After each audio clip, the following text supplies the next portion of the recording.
지난 시간에 저희 76페이지 그 제단 앞과 제단 위, 그다음에 하나님 여호와 앞, 그다음 회막문 앞 그 내용까지 저희들이 살펴봤던 것으로 생각합니다. 그럼 이제 그 이어서 이제 내용을 계속 가도록 하겠습니다. 그 76페이지 제일 아래쪽에 이제 가죽을 벗기고 각을 뜨라 하는 이제 이런 내용들 보면 그 아래에서 두 번째 보시면 이 가죽은 이제 누가 차지했냐면 레위기 7장 8절에서 보시면 그 제사장 몫으로 떨어졌습니다. 그 이제 이런 식으로 해서 이 제사장들은 나중에 이제 우리가 오늘 살펴볼 이제 그 소재에서도 나오지만 이제 하나님께서 제사장은 자신이 하는 사역을 통해서 이제 먹고 살아라 이렇게 하나님께서 이제 하셨습니다. 그래서 이제 그런 내용들이 있고요. 이제 그 다음으로 쭉 넘어가셔가지고 이제 그 다음 페이지 넘어가시면 1장 8절에 그 내용들 거기서 보면 절차들 어떻게 설명할 것인지 제가 이제 이야기를 했고요. 1장 9절에 이제 내장과 정갱이들을 물로 씻어라 이제 이런 내용 나오는데요. 이런 부분도 이제 이런 일은 이제 봉헌자가 했던 것으로 보이고요. 그럼 왜 이런 일을 봉헌자가 했느냐 할 때 제가 그 두 가지 사항을 적어놨습니다. 첫 번째로 이 절차는 그 제단과의 제가 봉헌자와 제사장의 역할을 나누는 굉장히 중요한 기준이 제단과의 접촉 여부라는 말씀을 드렸었죠. 근데 이 내장과 정갱을 씻는 것은 일단은 제단과 접촉하지 않는 일이기 때문에 봉헌자가 했을 가능성이 높고, 또 두 번째는 요게 나중에 이제 레위기 1장 이후에 나오는 이제 정결법에 따르면 이제 제사장 그 하나님 앞에 나가는 자는 정결해야 되잖아요. 그러면 일반 백성도 정결해야 되지만 제사장은 당연히 더 높은 수준의 정결의 요구가 됐습니다. 이제 그런 차원에서는 내장 같은 거 할 때 거기 온갖 오물들이나 이런 것들이 있을 수 있기 때문에 이제 그런 것들은 이제 봉헌자가 했던 것으로 보입니다. 그렇게 해서 이제 그 다음에 이제 9절의 마지막으로 이제 그 모든 것을 제단에서 불사르라라고 이제 돼 있고요. 이 마지막으로 불사르는 행위는 이제 단수로 되어 있습니다. 우리가 한번 레위기 1장 9절 한번 가서 보시면. 1장 9절에 본문에 가서 보시면 이렇게 됐습니다. 그 내장과 정강이를 씻을 것이요 제사장은 그 전부를 제단 위에서 불살라 번제를 드릴지니라고 되어 있습니다. 제가 이전까지는 말씀드릴 때 봉헌자는 단수로 되어 있고 제사장은 복수로 되어 있다고 그랬죠. 아론과 그의 아들들이라고 되어 있는데 여기 1장 9절에서는 요 불사르는 행위 자체는 딱 제사장이 단수로 되어 있습니다. 그 혹시 여러분이 히브리어는 아주 잘하시는 분이 많지는 않으실 것 같고, 영어로 보시면은 그 두 번째 줄 보시면 and the priest라고 되어 있어요. 그 단수로 이렇게 영어 번역에서도 되어 있습니다. 그래서 이제 아마 그래서 우리가 나머지 모든 절차들 다 같이 한 다음에 이제 마지막의 작업, 그러니까 불 위에 그냥 올려놓는 것까지는 다 소 같은 경우는 올려놓을 때는 이제 힘이 들잖아요. 거기까지는 이제 제사장 집단이 다 했던 것 같고, 이제 마지막으로 이제 불 사르는 거 관리하는 작업은 이제 제사장이 마지막으로 했던 것 같고요. 그래서 이제 그리고 그 다음 페이지 가시면 이제 그렇게 했을 때 이제 1장 9절의 제일 마지막 9절 제가 예전에 설명했을 때 그 번제, 소제, 화목제 이 세 가지는 이제 일반 제사라고 했고요. 이 제사들은 이제 후렴구가 끝이 화제라 여호와께 향기로운 냄새이라는 문구가 다 나온다고 그랬죠. 바로 요게 이제 이 제사가 완전히 종결됐다는 것을 보여주는 사인이라고 할 수가 있습니다. 그래서 이제 이 소를 가지고 정식적으로 드려졌을 때 이제 그것이 하나님께 최종적으로 승인되고, 그래서 죄는 속죄가 되고 하나님과의 관계는 회복됐다는 걸 보여준다는 것이죠. 요게 이제 계속 일반 제사에 나오고요. 근데 이걸 하실 이 점을 여러분이 받아들이실 때 중요한 거는 뭐냐면 절대 제사 자체가 그 독자적으로 속죄의 권한을 갖고 있는 거, 그러니까 권능을 갖고 있는 건 절대 아니라는 걸 제가 제일 처음에 강조를 드렸었죠. 우리가 서론에 제사와 속죄의 관계라는 부분 섹션이 있었습니다. 제 책에서 제가 제일 중요한 부분이라고 말씀을 드렸었죠. 41페이지에 보시면은 제사와 속죄의 관계라는 그 섹션이 있습니다. 거기서 41페이지에서 넘어져서 그 다음 페이지 가서 보시면 이제 제가 총 5가지 포인트로 제사와 속죄의 관계를 살펴놨는데, 그 중에서 42페이지 제일 아래에서 두 번째 나오는 그 속죄의 문제를 다룰 때에서 가장 중요한 것은 하나님의 주권에 기초된다라는 것, 이것이 굉장히 중요한 사항입니다. 그래서 우리가 결국 내가 제사를 드렸을 때 하나님께서 용서하시는 것은 이 번제가 속죄의 권능이 있어서가 아니라 하나님께서 그런 식으로 하나님과 관계를 회복하고자 하고 그래서 하나님 앞에 나와서 회개하고 하는 그 성도를 받아주시기 때문이라는 사실을 기억하셔야 됩니다. 그래서 항상 여러분이 우리의 신학에서 착각하시면 안 됩니다. 절대 제사가 속죄의 권능을 갖고 있는 것이 아니라 하나님의 주권적 판단이라는 거예요. 이제 그렇기 때문에 만약 내가 이런 식으로 흠없는 소를 가져와 갖고 내가 하나님한테 제사를 드렸어요. 그리고 모든 절차가 다 적합하게 됐습니다. 그런데 그 제사를 드린 사람이 마음도 하나님 앞에서 진정한 회개도 하지 않고 또 그 다음에 그가 악행에서 돌아서지도 않고 이랬을 때 그 사람이 드렸을 때 과연 그 제사가 용서되느냐? 제가 볼 때는 아니라는 거예요. 이 점을 잘 기억하셔야 됩니다. 우리가 레위기가 하도 복잡한 책이다 보니까 사람들이 레위기 이 복잡한 걸 막 빠지다 보면 이 굉장히 중요한 이 포인트를 놓쳐버리는 경우가 굉장히 많습니다. 그래서 저도 이 레위기 학자들이 발표하는 데 가서 보면 학자들이 막 치고받고 싸우는데 거기에는 절차만 있고 하나님이 빠져 있는 경우들이 굉장히 많아요. 저는 굉장히 그건 위험하다고 생각하고요. 꼭 이 점을 기억하셔야 됩니다. 모든 것은 하나님의 주권의 문제고 이 하나님이 주권자이시기 때문에 우리가 용서받을 수 있는 희망은 무엇이냐? 내가 그 하나님 그 주권자와 바른 관계에 있는 거.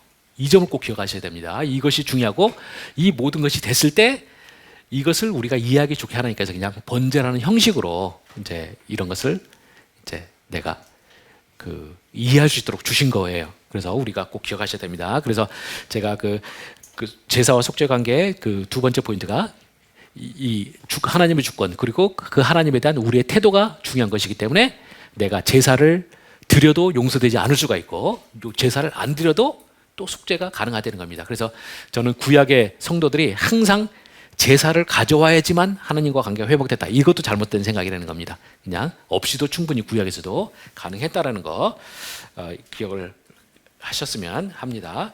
그리고 그 다음에 이제 뭐 봉헌자의 역할과 제사장의 역할을 쭉 나눠놨습니다. 이제 거기서 보시면 다시 말씀드리자면 그 제단에 접촉하는 것만 제사장이 하고 나머지는 다 봉헌자가 했다라는 걸 우리가 굉장히 중요하게 저는 여겨야 된다고 생각하고요.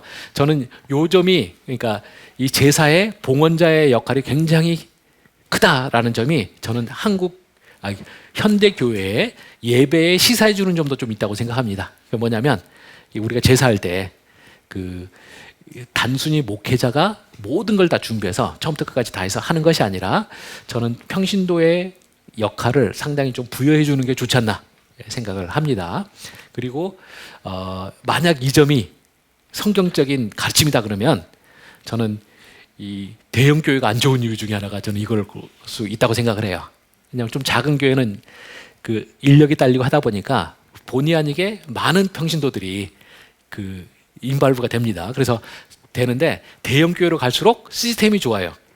그래서 담임 목사하고 부교육자들이 다 이렇게 모든 걸 관리해줘요. 그러니까 평신도는 틈이 없는 거죠, 그냥. 그래서 굉장히 잘 준비된 퍼포먼스를 하는 겁니다. 그래서 대형 교회 가시면 진짜 무슨 아이돌 그룹 콘서트 같아요, 그냥. 딱 내가 예배 딱 오면 이미 예배 준비 단계부터 가스펠송 전문가들이 나오고 엄청나게 인도 잘하잖아요. 그러다가 딱 시간 딱 되면 인내성 들어가고 쭉 해서 예배가 딱 하고 끝나는 거죠. 그리고 그냥 성도들이 나가요. 근데 그 속에서 과연 몇 퍼센트가 진짜로 내가 하나님의 예배에 참석했고 거기서 됐느냐? 이 부분에 저는 상당히 회의적입니다. 실제로 보면은 대형 교회들이 인력난에 빠지는 경우들이 많아요. 왜냐하면 봉사자들이 생각보다 적습니다.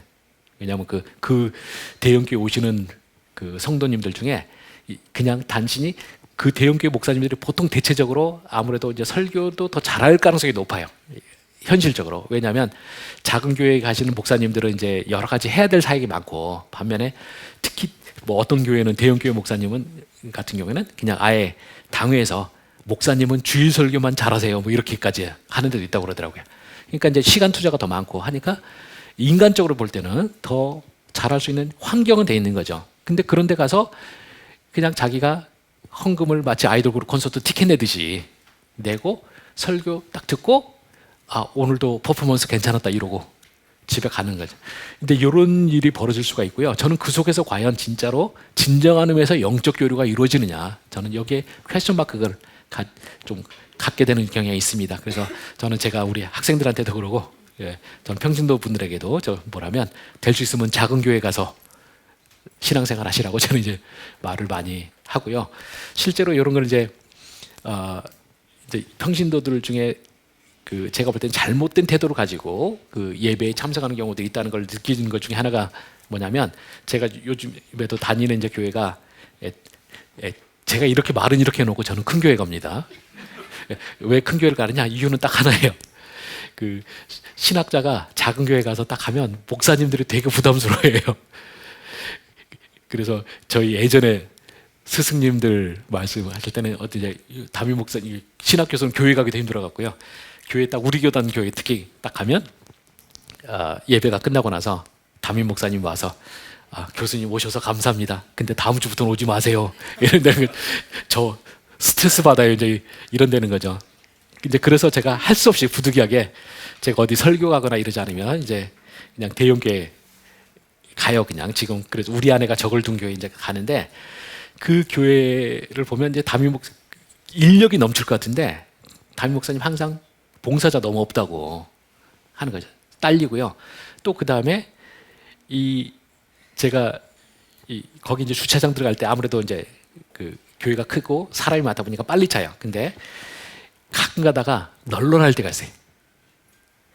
언제냐? 담임 목사님이 딴 데 가신 날. 귀신같이 어떻게, 저는 주보를 미리 보지 않고 가니까 모르는데 하여튼 운전하고 딱 갈 때 도저히 그 시간에 주차장 못 들어가는데 주차장 널널하게 들어가게 되면 100% 오늘 담임 목사님 안 오시는구나. 그러고 가보면 진짜 어디 해외 설교 가셨거나 뭐 이제 이런 식이에요. 근데 그런 분들은 결국 뭡니까? 교회 그 하나님을 섬기는 게 아니라 제가 볼 때는 담임 목사의 퍼포먼스를 즐기는 식으로 되는 거죠.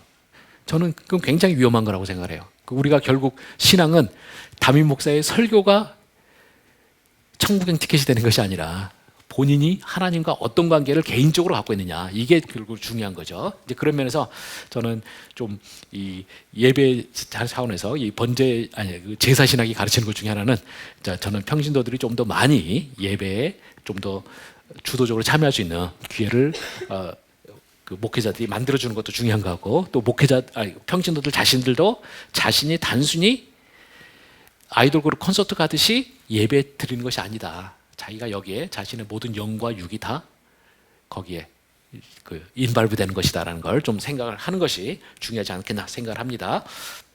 그 다음으로 이제 가셔서 이제 적용 단계 보시면, 제가 번제 신학에 대해서 크게 한 4가지 정도 제가 해놨습니다. 그 먼저 첫 번째로 우리가 그 모든 기독교 신학을 이해하실 때 가장 중요한 건 뭐냐면 하나님이 어떤 분이신지부터 항상 시작해야 되는 거죠. 제가 서론에서 다뤘던 사항인데, 하나님은 위험한 거룩성을 가지신 분이다라는 걸 기억하셔야 됩니다. 우리가 하나님의 거룩에 대해서 이야기할 때 우리는 너무 추상적으로 그냥 하나님은 거룩하신 분이다 뭐 이렇게만 말하는데, 이 하나님이 모든 피조물들과 구분되시는 창조주시고 온 세상의 절대 주권자라는 사실은 위험한, 다른 말 우리 인간에게는 그것이 위험하게 치명적으로 다가올 수 있는 겁니다. 그래서 우리가 이사야서 6장 같은 데 보시면 이사야가 처음으로 보좌에 앉으신 하나님을 딱 뵀을 때 반응이 뭡니까? 오호라 나여 망하게 되었도다.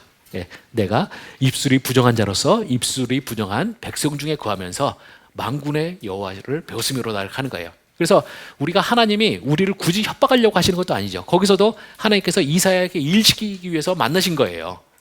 그래서 하나님은 이사야를 죽이려고 하시는 것도 아무것도 아닌데, 이사야는 바로 하나님을 만나는 순간 자신이 소멸되는 것과 같은 그런 충격을 받게 되는 것이죠. 또 마찬가지로 제가 이제 이사야 이야기를 하면 사람들이 이거는 그 구약이다 이렇게 말하는데, 우리가 계시록에 보시면 이제 영광의 몸을 입으신 예수 그리스도께서 이제 그 사도 요한에게 계시를, 말세에 대한 계시를 주려고 하실 때, 또 사도 요한이 예수 그리스도를 딱 보는 순간 뭡니까? 자신이 죽은 자와 같이 됐다라는 말 나와요. 우리들이 하나님에 대해서 이해할 때 바로 하나님이 이러신 분이라는 거, 이렇게 어마어마하게 절대적으로 위대하셔서 우리 인간이 도저히 다가갈 수도 없는 분이라는 걸 이해를 하셔야만 되는 거고요. 그 점을 이해해야지 그 다음에 그 하나님이 나와의 교제를 허락하셨다는 것 자체가 은혜로 다가오게 되는 것입니다. 그래서 우리가 은혜를 할 때, 은혜를 저는 우리가 기독교 신학을 가르칠 때 무엇부터 가르쳐야 되느냐, 이걸 저는 이제 굉장히 중요시 여기는데요. 하나님이 이러신 분이라는 걸 먼저 가르치고 나서 그 하나님이 나와 관계를 허락하셨다. 이때 이제 이게 은혜로 다가오게 되는 것입니다. 우리가 이걸 꼭 놓쳐서는 안 됩니다. 그리고 뭐 이 말 나온 김에 이제 다른 경우도 말하자면, 우리가 기독교 하나님의 사랑 이걸 막 강조하는데, 그 우리가 하나님이 이제 어떤 분이시냐면, 하나님은 공의의 하나님이시자 사랑의 하나님이란 말씀하잖아요. 이 둘 중에서 어느 게 먼저 가르쳐줘야 될까요? 공의 하나님이 먼저 가르쳐줘야 돼요. 하나님은 온 세상의 통치자로서, 의로운 통치자로서 당연히 온 세상을 의로 통치하셔야 되는 거잖아요. 그래서 의인은 그 복을 주시고 악인은 벌하시고, 이게 하나님의 세상 통치의 기본 원리예요. 근데 이제 그 속에 내가 그 하나님과 관계를 이제 맺게 되는데, 내가 어떻습니까? 하나님의 공의에 합당한 기준을 못 갖고 있는 거죠. 그래서 원래 공의 하나님이 공의만을 발휘하시면 내가 죽어야 되는 건데, 하나님께서 그런 나에게 은혜를 베푸셔서 나의 의에 못 미치는 부분은 예수 그리스도를 통해서 속죄해 주시고 이제 나에게 사랑을 주시게 되는 거죠. 그렇게 될 때 그래서 공의가 먼저 이야기돼야지만 사랑의 개념이 이해가 가는 거예요. 근데 이 공의는 언급 안 하고 사랑만 이야기하면 우리는 자꾸 어떤 버릇없는 신자를 자꾸 양산하는 거죠. 마치 우리가 이 부모에게 그냥 그 칭얼대고 무조건 달라고만 하는 그 어린아이와 같은 그 철딱선이 없는 신자들이 만들어질 수가 있는 겁니다. 그래서 저는 분명히 하나님의 위험한 거룩성을 가르쳐야 되고요. 이제 그러면 하나님이 위험한 분이신데, 그 하나님의 위험한 거룩성을 가지신 분과 어떻게 우리가 관계를 맺어줄 수 있냐 할 때, 반드시 우리의 죄 문제를 해결해야 되는 것이죠. 바로 그것이 제사고요. 그 제사를 통해서 속죄를 하고 그 다음에 이제 하나님에게 다가가는 길이 열리는 거죠. 그래서 우리는 제사가 무엇이냐 할 때, 제사는 하나님, 그 제사라는 것 자체, 제사를 통해서 당신과의 그 교제를 허락하셨다는 측면에서 볼 때, 제사는 그 자체가 하나님의 은혜예요. 이 점을 이해하셔야 되고요. 이게 이제 제대로 가르쳐줘야 되는 게 뭐냐면, 교회에서 같은 경우에서도 이제 우리가 제사와 헌금 같은 걸 우리가 단순 비교할 수는 없지만, 이제 헌금도 이제 어떤 제사적인 요소가 어느 정도 있을 수는 있어요. 근데 이 교인들이 이런 하나님이 어떤 분이시고 나는 또 어떤 존재이고 이거에 대한 먼저 가르치지 않고 그냥 이제 신앙생활 시키면서 이제 헌금 내라 이제 이런 식으로 하게 되면, 많은 성도님들이 헌금 같은 거에 불만을 가질 수가 있는 거죠. 내가 이 하나님한테 왜 이제 불만을 갖게 되느냐? 헌금이라는 게 마치 내가 하나님한테 뭔가를 기여하는 것처럼 생각할 수가 있어요.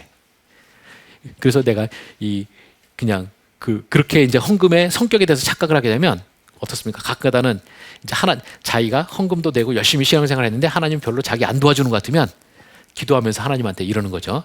하나님 요즘에 저를 전혀 안 챙기시는 것 같은데 기분이 슬슬 나빠지고 있습니다. 그러면서 저 확 헌금 줄여버려요? 이렇게 나올 수가 있어요. 그 바로 뭐냐, 자신이 하나님과 관계를 맺고 하나님에게 내가 하나님을 위해서 뭔가 헌신한다 할 때 그 헌신의 성격에서 착각하는 거죠. 이 헌신은 하나님께서 도저히 하나님과 교제를 할 수도 없는 존재를 교제를 허락하신 것에 대한 나의 감사의 마음에서 자발적으로 나오는 거지, 내가 하나님에게 뭔가를 기여하는 게 절대 아니라는 걸 이해하셔야 돼요.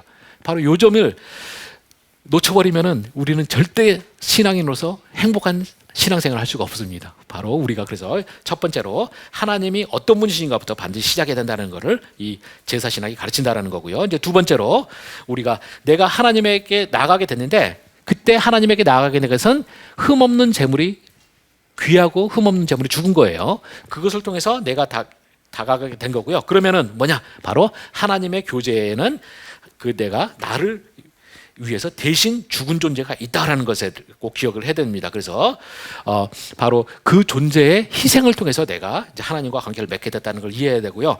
이걸 하게 되면, 누군가 나를 위해서 희생했다는 걸 알면은 내가 하나님과의 교제에 좀 더 감사할 수가 있고요. 또 그와 더불어 그렇게 하나님과 맺어진 상태에서 내가 이제 하나님의 백성으로 살아나갈 때 자신의 삶의 태도에서 전혀 좀 더 다른 그 자신에게 위해서 죽은 희생에 대해서 감사하는 마음으로 좀 더 괜찮은 삶을 살 수가 있습니다. 그런데 이 점을 인식하지 못하면 우리는 내가 얻은 것이 무엇인지에 대한 감각을 놓치고요. 그렇게 되면 이제 우리 기독교의 삶에 있어서 이것을 잃어버리면 그 치명적이 되는 거고요. 이런 누군가 나를 위해서 귀한 존재가 죽었다는 것을 잃어버리면 필연적으로 그 다음 페이지 가져면 성도의 타락을 가져오고 타락은 멸망에 이를 수가 있다는 걸 기억하셔야 됩니다. 그래서 내가 나를 위해 대신 준 존재에 대한 감사가 중요하다. 예, 그 다음에 세 번째로 가시면 이제 제가 번제 신학의 한마디로 번제 신학은 무엇이냐 그러면 하나님과의 관계는 비싼 것이라고 제가 이야기를 드렸습니다.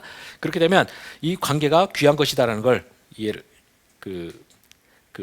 해야 되고요. 그래서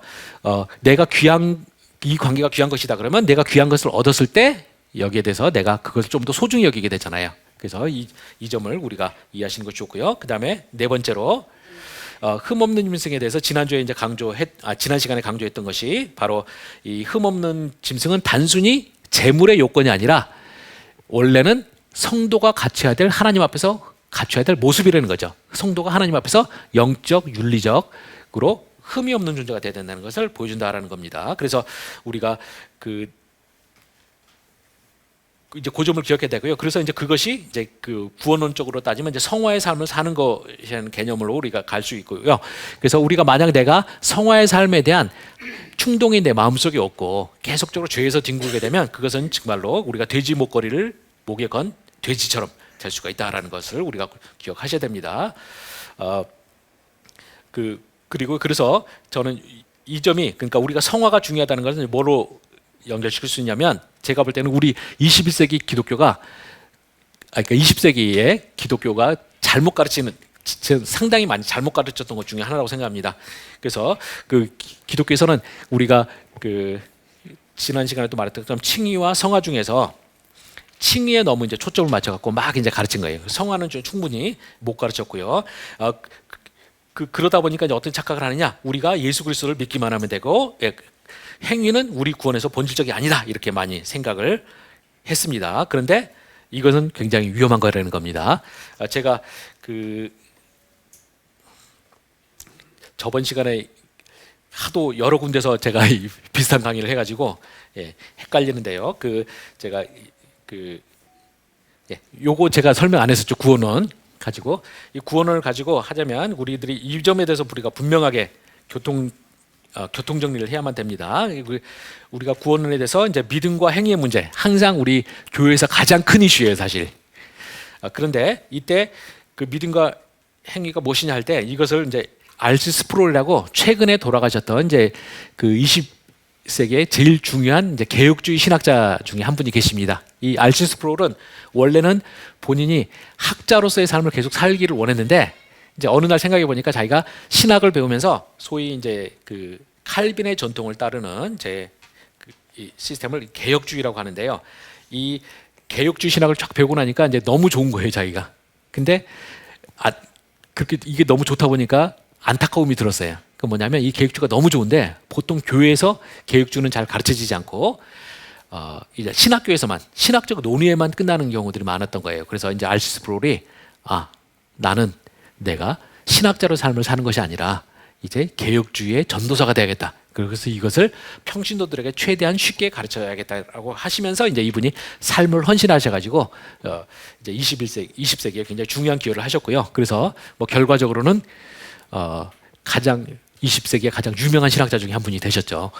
근데 이제 이분이 쓴 글 중에 Faith or Works라는 게 있습니다. 이게 20세기 중반에 한참 미국에서 이 구원론 논쟁이 벌어졌어요. 그때 이제 그 논쟁을 보면서 이분이 다 정리해갖고 아주 짧은 논문을 해서 정리해 놓은 게 있는데 거기에서 이 로마 카톨릭의 구원론하고 우리의 개신교의 구원론을 이제 비교를 해놨습니다. 거기에 따르면 먼저 이제 로마 카톨릭의 구원론은 이렇게 믿음과 더불어 행위가 있어야지 의롭다 하심을 얻는다는 겁니다. 그래서 믿음 플러스 행위가 의롭다 하심을 가져와요. 이렇게 됩니다. 그래서 화살표 왼쪽에 행위가 있어요.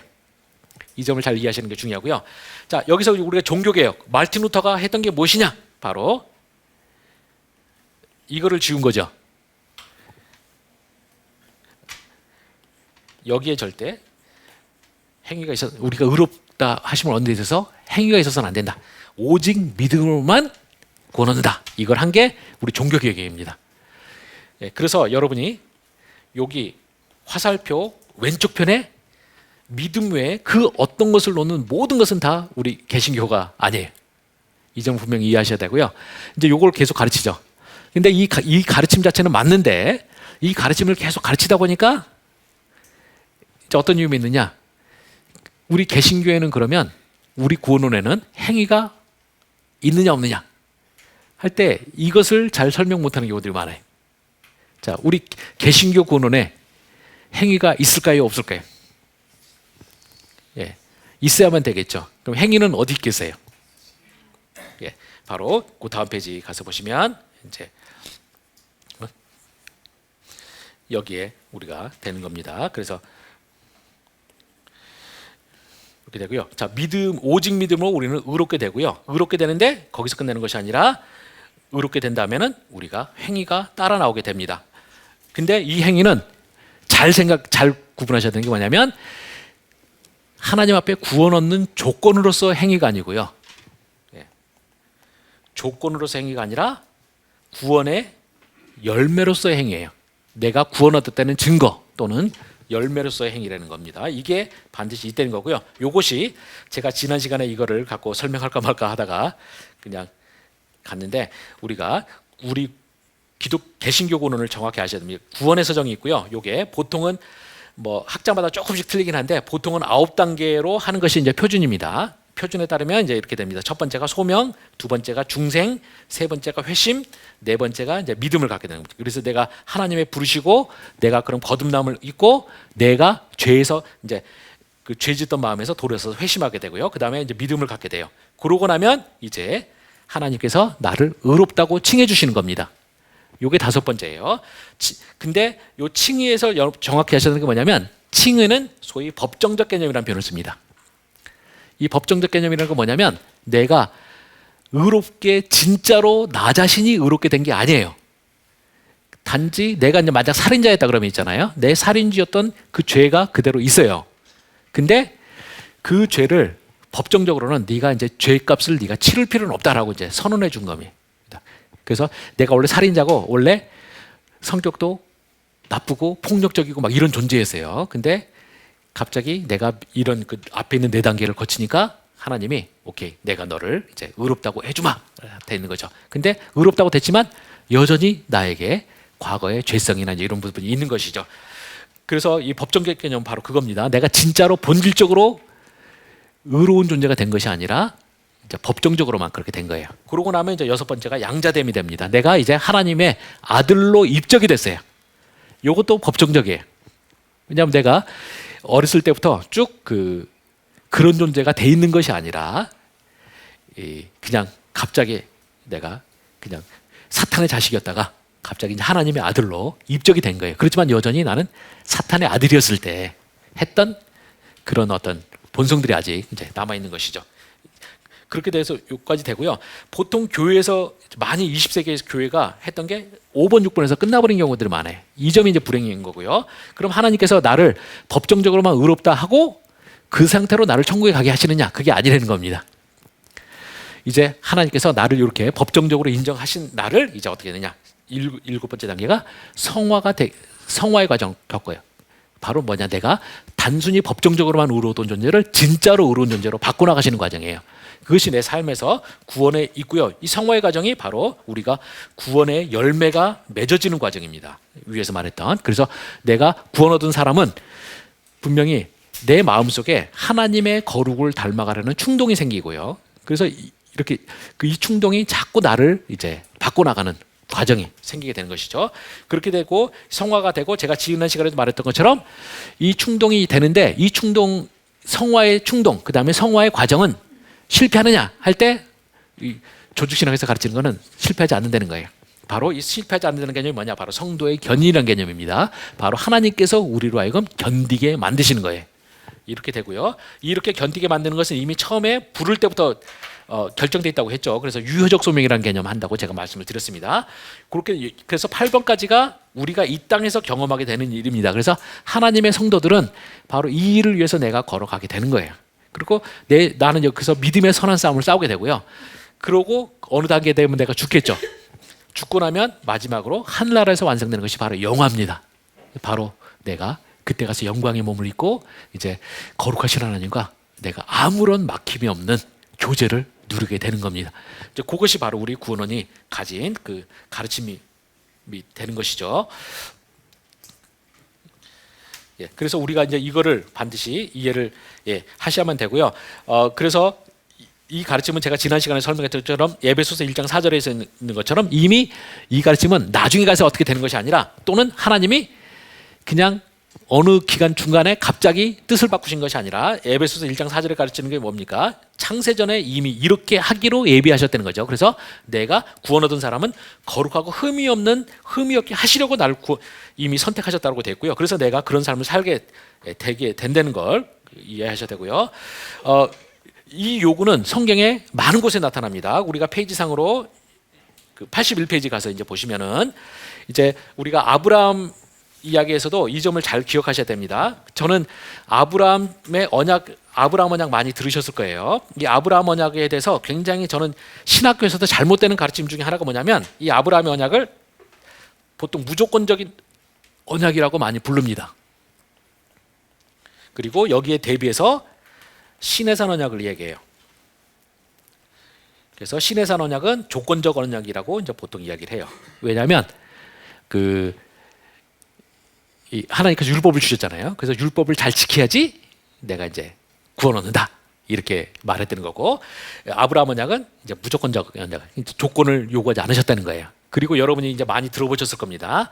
창세기 15장에 가서 보시면 소위 횃불 언약이라는 거 있잖아요. 그래서 이제 이 아브라함을 잠들게 하시고 이제 꿈속에서 아브라함이 보여주는데, 아브라함이 잡아서 준비해놨던 그 쪼갠 고기가 있잖아요.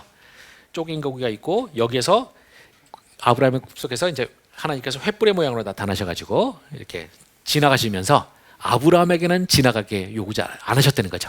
그럼 여기서 도대체 이 하나님이 지나가신 쪼갠 고기가 무엇이냐 할 때 이거는 이제 고대 근동의 이제 언약식에서 벌어지는 거죠. 그래서 양쪽에 고기를 쪼개놓고 이제 바로 거기서 양쪽 이제 국제 조약을 맺으면 양쪽의 왕이 한 명씩 지나가면서 바로 혹시 이 언약을 잘못 어느 한쪽이 지키지 않으면 그 왕의 운명은 바로 쪼갠 고기처럼 될 것이다. 이게 이제 그 고대 언약식이었다는 거예요. 하나님께서 이 언약식을 이제 활용하셔서 그 아브라함과 언약을 맺으셨는데 당신만 지나가시고 아브라함은 지나가게 하지 않으셨다. 그러니까 이제 이걸 횃불 언약이라고 하고요. 이 속에서 바로 하나님의 무조건성, 아브라함에게는 아무것도 요구하지 않으셨다.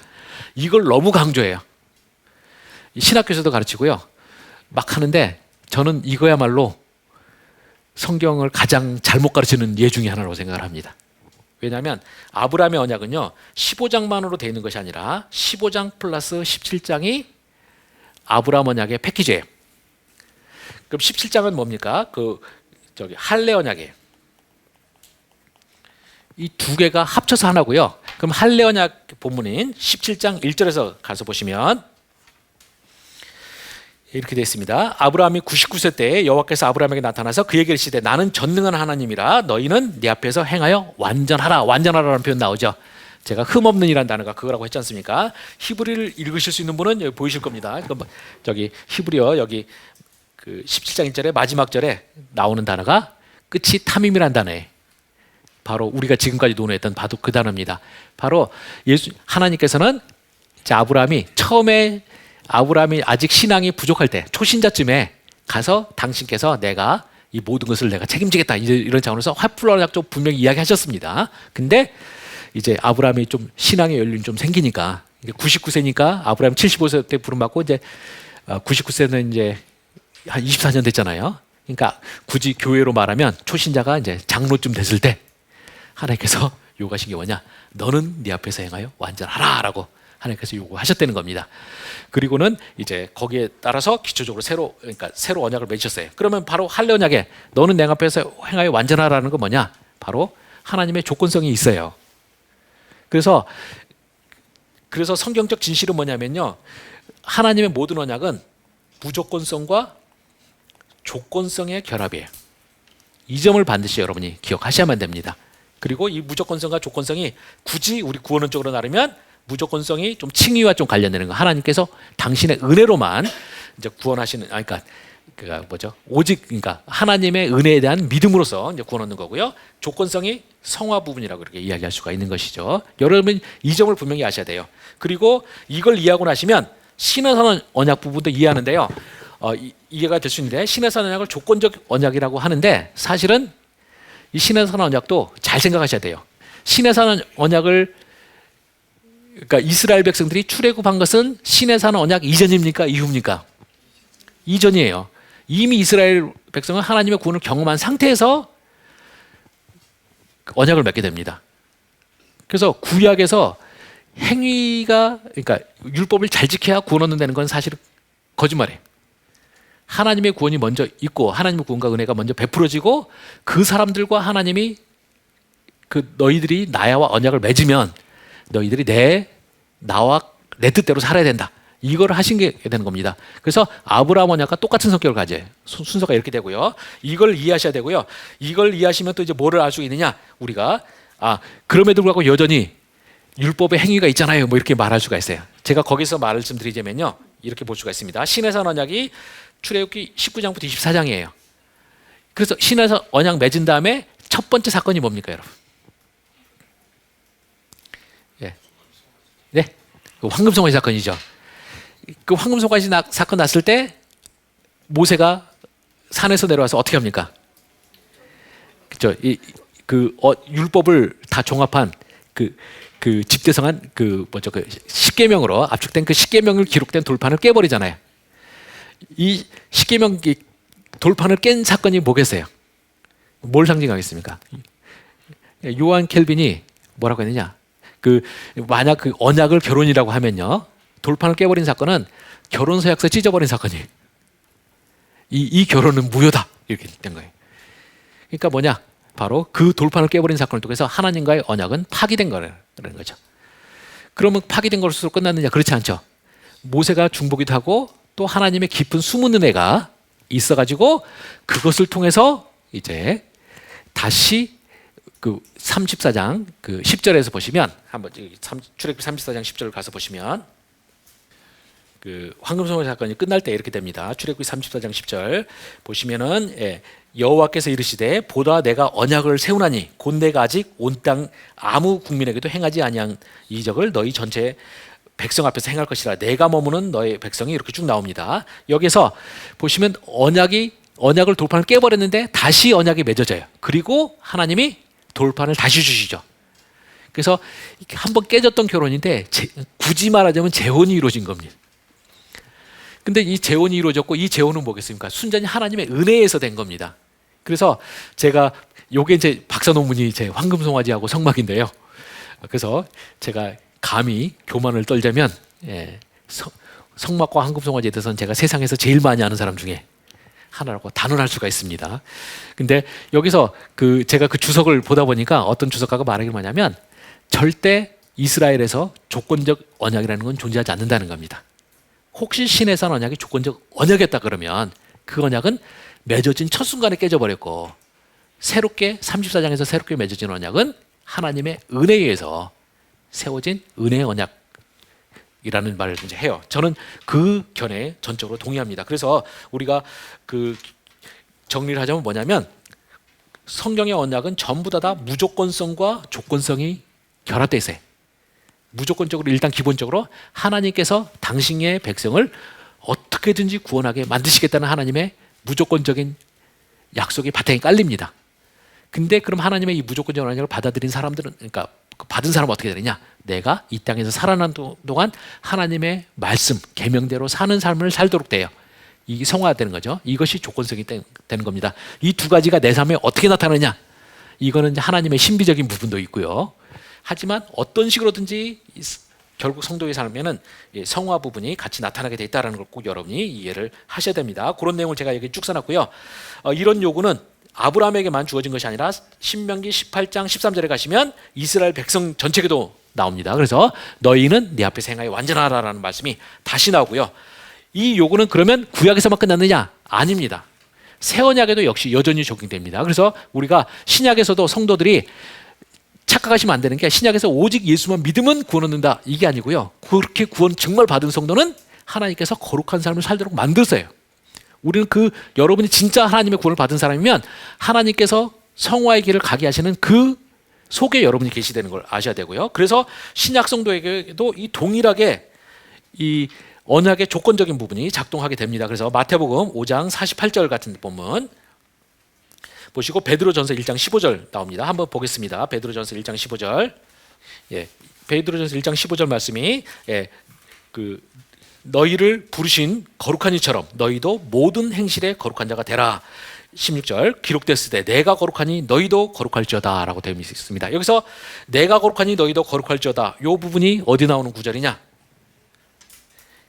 여기 보시면은 레위기 11장 44절에 나옵니다. 예.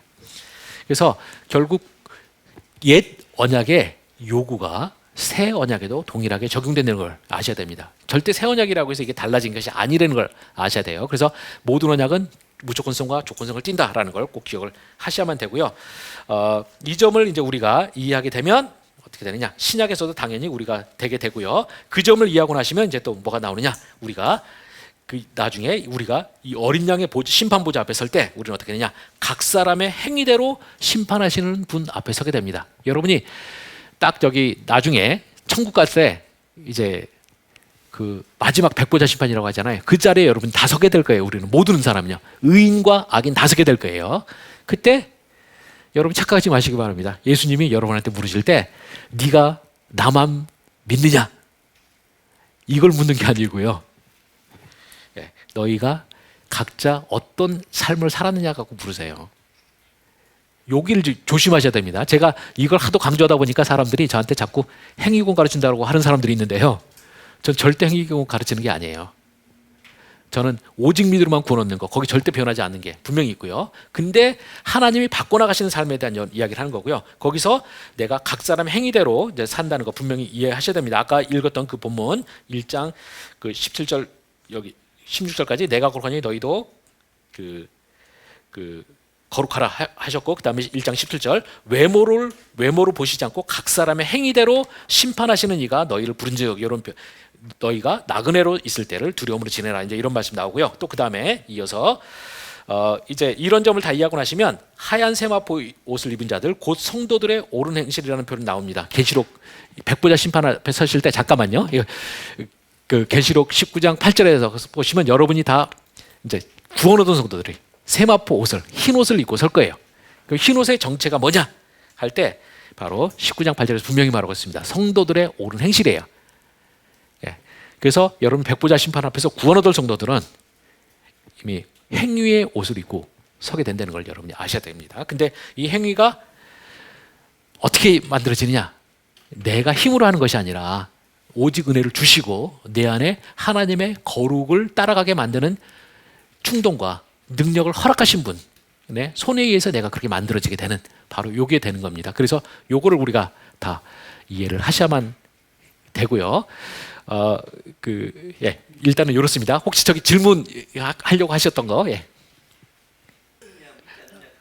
근데 이제 그걸 할 때 이제 저는 믿는 것도 하나의 행위가 될 수 있어요. 근데 행위가 그것만 말하는 건 절대 아니라는 걸 아셔야 돼요.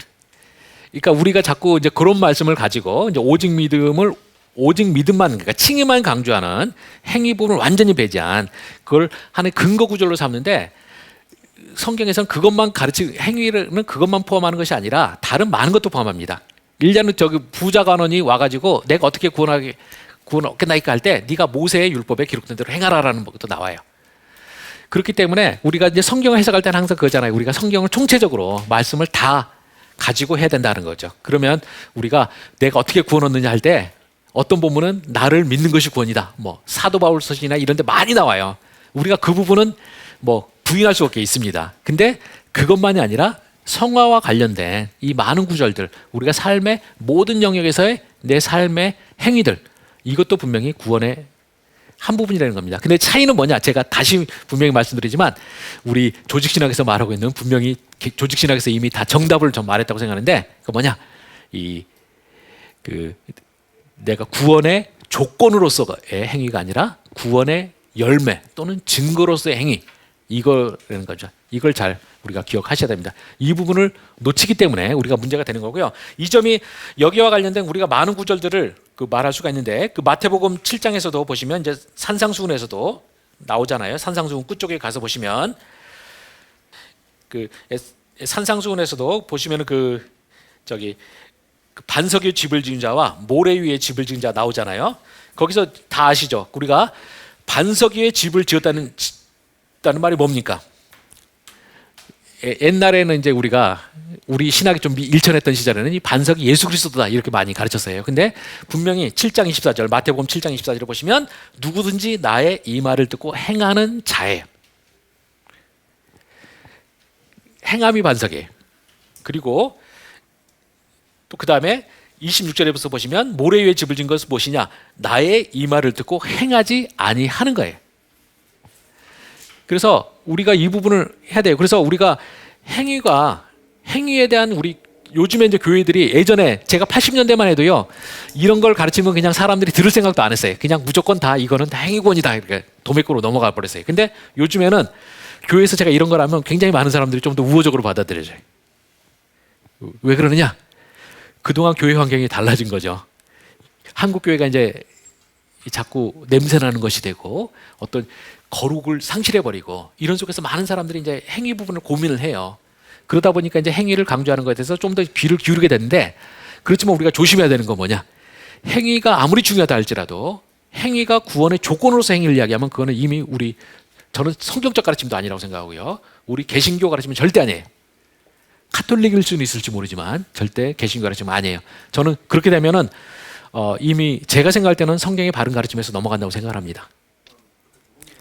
저는 문맥도 연결되죠. 바로 앞에 사실 그 말씀이 나오잖아요. 그 바로 위에 보면 그날에 많은 사람들이 나더러 주여 주여 하면서 선지자 노릇하며 행하지 아니하였나라고 돼 있고요. 근데 이 사람들이 이제 말하는 건 뭐냐면 이 사람들이 했던 일들이 사실은 이제 본인들은 선지자 노릇이나 등등등 하지만 그게 이제 포인트가 아니라 하나님은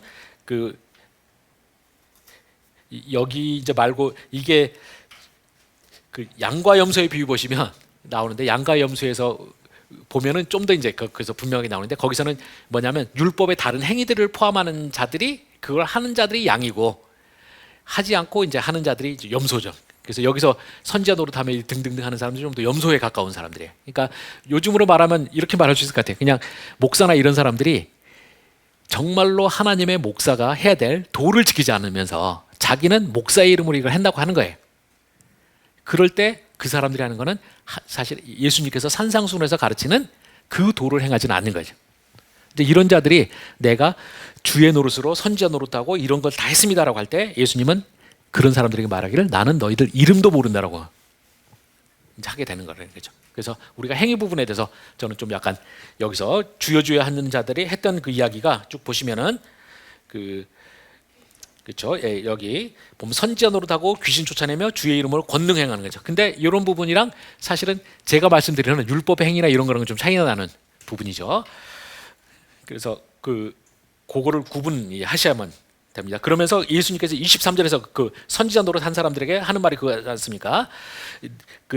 내가 너희를 도무지 알지 못하니 불법을 행하는 자들아라고 돼 있잖아요. 그러니까 이 사람들이 뭐냐? 바로 선지자 노릇 한다고 하는 사람들이 바로 불법을 행하는 자들. 그래서 그런 사람들은 예수님께서 아예 이름도 모른다라고 하게 되는 거죠. 네. 그래서 이제 이 정도면 이해는 되셨죠? 네, 그걸 잘 이해하셔야 되고요. 그래서 여러분이 백보자 심판에 앞에 설 때 여러분이 세마포 옷을 입느냐 안 입느냐가 여러분의 구원을 결정하는 거예요. 근데 이거 제 말을 다 들어야 되는 게 제가 그러면 이게 백보자 심판을 입은 사람들이 제가 구원론 전체 그림을 가지고 말하면 내가 오직 예수 그리스도를 믿음으로 칭의를 받는 자들이고요. 이 자들이 하나님께서 살게 만드시는 성화의 과정을 걷게 하는 그래서 백보자 옷을 입은 사람들이에요. 이 이야기를 이해하셔야 되고요. 제가 이 이야기 했더니 이제 지난 시간 마지막에 끝나고 나서 한 분이 저한테 재밌는 질문 하셨었는데 그게 뭐냐면 우편에 달린 강도 이야기죠. 그 사람은 어떻게 되느냐? 그 사람은 성화의 과정을 걷고 할 시간도 없었잖아요. 이제 그 이야기를 했는데 거기에 대해서는 제가 이 구원론 가르치는 게 전부 제가 구원 가르치는 것에 대해서 목회자들이 보기에 좋은 책 솔직히 조직신학적인 재미가 별로 없지 않습니까? 솔직히 까놓고 이야기해서. 그래서 이 구원론을 목회자들이 써먹기 딱 좋은 방식으로 잘 써놓은 분이 누구냐면 미국의 존 메가더 목사님이. 이 존 메가더 목사님이 쓰신 책이 두 권이 있는, 그러니까 여러 권이 있지만 그 중에 하나가 영어로는 이제 The Gospel According to Jesus Christ라는 책인데요. 요게 한국어로는 제가 읽었던 책은 참된 무릎꿇음이라는 제목으로 되어 있습니다. 그러니까 영어 제목은 굳이 말하자면 예수 복음이라는 거죠. 예수님이 가르친 복음이 진짜 뭔가 이거고요. 참된 무릎꿇음이 되고 요게 무슨 저작권 문제가 있었는지 어쩐지 몰라도 나중에 제목이 바뀌었어요. 근데 제가 그 제목은 맨날 적어놓는데 희한하게 맨날 사라집니다. 그래서 제가 정확히 모르겠는데요. 여러분이 요거 존 메가더 하고 요 영어 제목 치시면 아마 나올 겁니다. 그렇게 되고요. 이 책의 자매서가 뭐냐면 The Gospel According to the Apostles예요. 그러니까 사도 복음이라고 우리말로 굳이 번역하면 될 수 있는데 이 책은 구원이란 무엇인가라는 책으로 번역되어 있습니다. 여러분이 혹시 조직신학적인 구원론 개념을 좀 더 잘 이해하시려면 구원이란 무엇인가라는 책을 읽으시는 게 좋고요. 요게 조금 더 이제 복음서에서는 예수님께서 과연 동일한 구원에 대해서 어떻게 이야기하셨나라는 걸 보시려면 저 참된 무릎이라는 책이 더 낫습니다. 뭐 제 개인적인 소감을 하자면 저는 이 참된 무릎꿇음이라는 책을 통해서 더 받았던 것 같고요. 이 구원이란 무엇인가라는 책을 통해서는 좀 더 체계적인 이해를 하게 됐던 것 같아요. 그래서 여러분이 그거 잘 보셨으면 하고요. 근데 이제 여기서 이분이 여기 참된 무릎꿇음이라는 책에서 이 우편에 달린 강도 문제에 대해서 아주 전 잘 설명했다고 생각합니다. 그에 따른 뭐냐면 이 우편에 달린 강도는 자신의 삶에 하나님의 부르심이, 그러니까 하나님의 손길이 내밀어진 첫 순간이 바로 그거인 거예요. 그랬고 그 속에서 그 사람 했을 때 단순히 내가 당신 믿습니다 이것만 한 것이 아니라 뭡니까? 자신의 마지막 순간에 숨이 끊어지기 전에 이 사람은 자신이 새로 알게 된 예수 그리스도와 관계에 적극적이었어요. 그래서 예수님을 위해서 최대한 옹호하면서 하게 됐죠. 그 사람은 거기까지가 자기한테 주어진 기회였던 거예요. 그래서 이 사람이 우리가 일찍 구원 얻어가지고 내가 몇십 년의 삶을 가지고 내가 성화의 삶을 살도록 기회가 주어진 사람과 달라요. 그렇지만 최소한 그 사람은 자기에게 주어진 기회만큼 충실했다는 거, 저는 그렇게 봐야지 단순히 그 사람이 그냥 나 예수님 믿습니다 그런다고 해서 그냥 사형리식으로 해서 구원 얻은 건 아니라는 거예요. 먼저 그러니까 그런 거 아니라는 거 생각해 볼 수가 있고요. 또 하나는 저는 제가 그분 질문 들을 때 제가 떠올랐던 게 이제 뭐였냐면 우리가 포도원 일꾼의 비유 있지 않습니까? 거기 따르면 뭡니까? 포도원에 일하는 사람이 어떤 사람은 새벽에 기회를 얻고 어떤 사람은 아침녘에 또는 어떤 사람은 이제 점심때쯤 그다음에 제일 마지막 사람은 일 끝나기 직전에 얻었어요.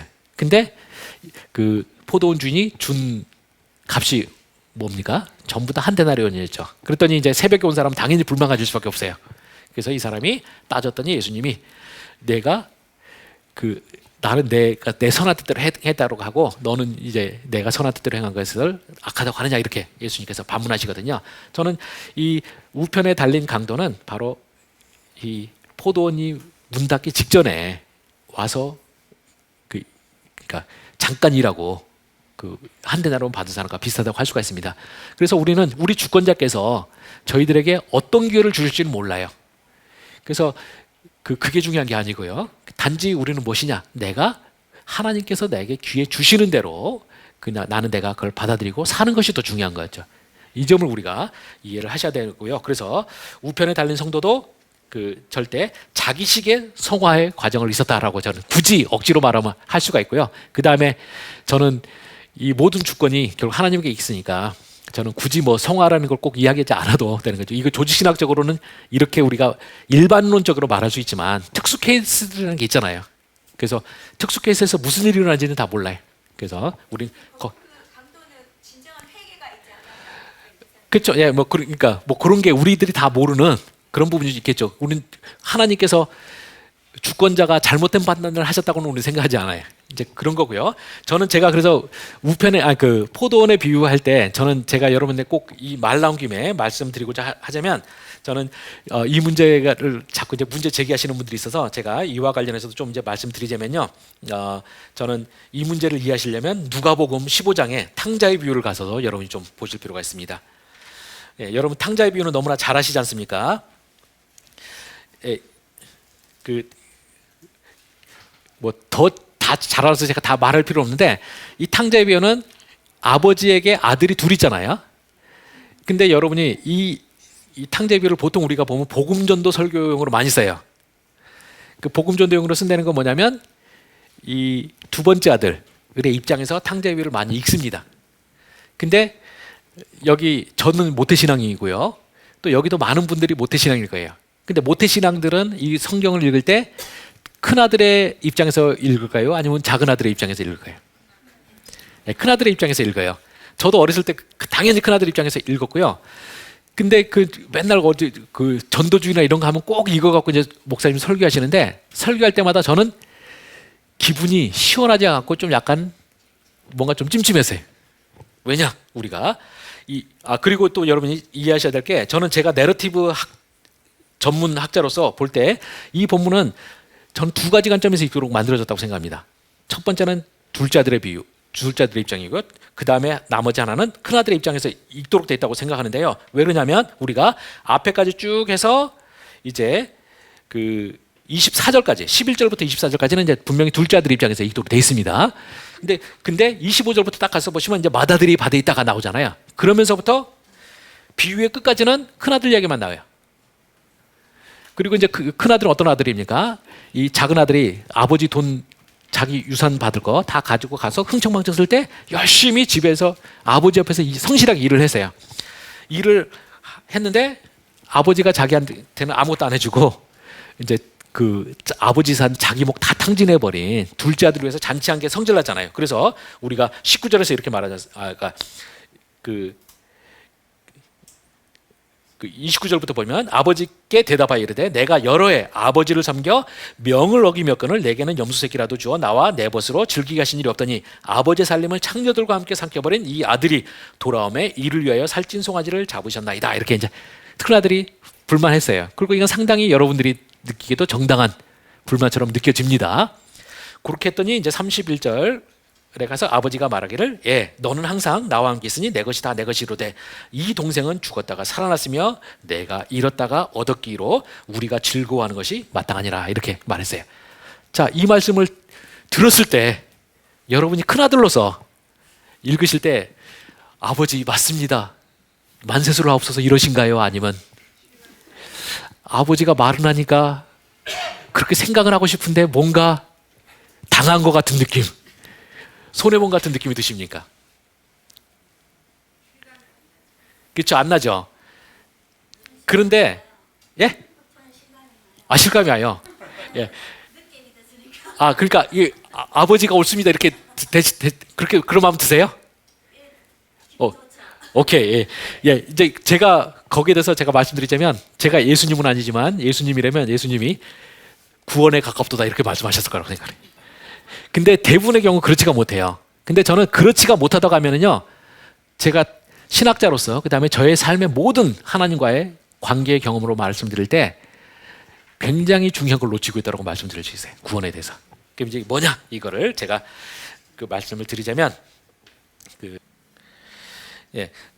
우리가 제가 그 하나님의 선택이 창세전의 예정부터 그런 이야기 다 했었잖아요. 근데 이 부분을 분명히 기억하셔야 됩니다. 그 뭐냐면 우리가 하나님의 선택과 소명에 대해서부터 우리가 제대로 가르칠 필요가 있습니다. 여기에 대해서 이제 선택과 소명에 대해서 이제 좋은 가르침은 먼저 우리가 혹시 책을 원하시는 분은 랠프 스미스라는 분이 쓰신 구약 신학 책이 있어요. 이 책이 참 좋습니다. 저한테 구약 책 중에서 딱 평생 한 권만 읽어야 된다 그러면 무슨 책 읽는 게 좋을까요? 그러면 저는 이 책 저는 권해요. 근데 이 책은 그 구약에 나올 수 있는 모든 주제에 대해서 거의 다 다루고 있고요. 그 모든 주제에서 최소한 제가 평가할 때는 100점 만점에서 98점 이상의 정답을 말하고 있다고 생각합니다. 근데 이제 이 책에서 아주 선택이라는 걸 관련해서 굉장히 좋은 가르침을 주는데요. 이 사람이 그 독일학자인 발터 찐머리라는 사람을 인용하면서 이제 지적하는데 이렇게 말합니다. 선택을 우리가 막연하게 이야기하는데 이 학자는 선택을 두 가지로 나눕니다. 먼저 하나는 그냥 선택이라는 거고요. 또 하나는 선택된 상태라는 걸 나눕니다. 그래서 이 중에서 우리가 보통 생각하는 건 바로 선택된 상태예요. 근데 선택된 하나님 선택이라는 개념을 선택된 상태, 내가 선택받았느냐 아니냐. 그러니까 우리가 창세전에 이미 선택받아서 천국 들어가기로 예정되어 있느냐 아니냐. 이렇게만 이야기하면 이 선택 개념이 내가 권리가 돼 버려요. 내가 천국 들어갈 티켓을 이미 받았느냐 안 받았느냐로 이해되는 거고요. 이렇게 되면 어떻게 됩니까? 내가 특권 의식에 빠지게 된다는 것이죠.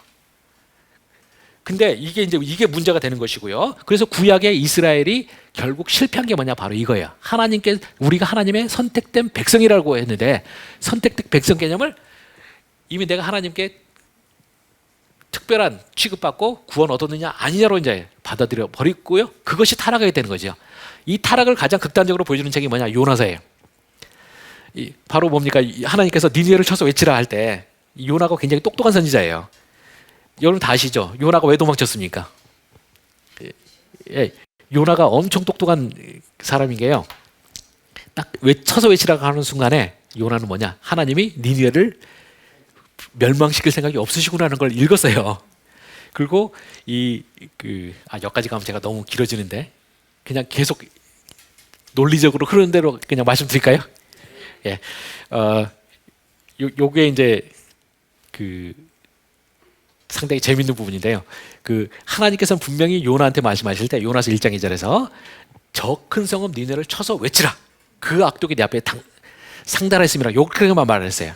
근데 요나는 도망가 버렸던 거죠. 근데 도망갔는데 왜 도망갔느냐? 이게 요나의 입으로 나옵니다. 요나서 4장 2절에 가서 보시면 요나가 이걸 이렇게 따집니다.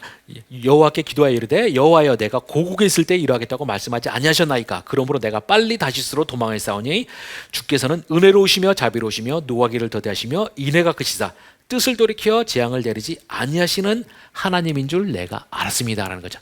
요나가 천재예요. 선지자 중에서 제가 볼 때는 IQ로 하면 제일 높았을 것 같아요. 하나님이 니네를 쳐렀다고 외치라는 순간에 하나님이 니네 구원하려고 하시는구나라고 한 거죠. 근데 이 세상 다 구원 얻어도 니네 같은 놈은 절대 구원 얻어서는 안 된다. 이 요나의 생각이었어요. 그래서 도망가 버린 거예요. 그래서 이 요나서가 상당히 재밌는 게요.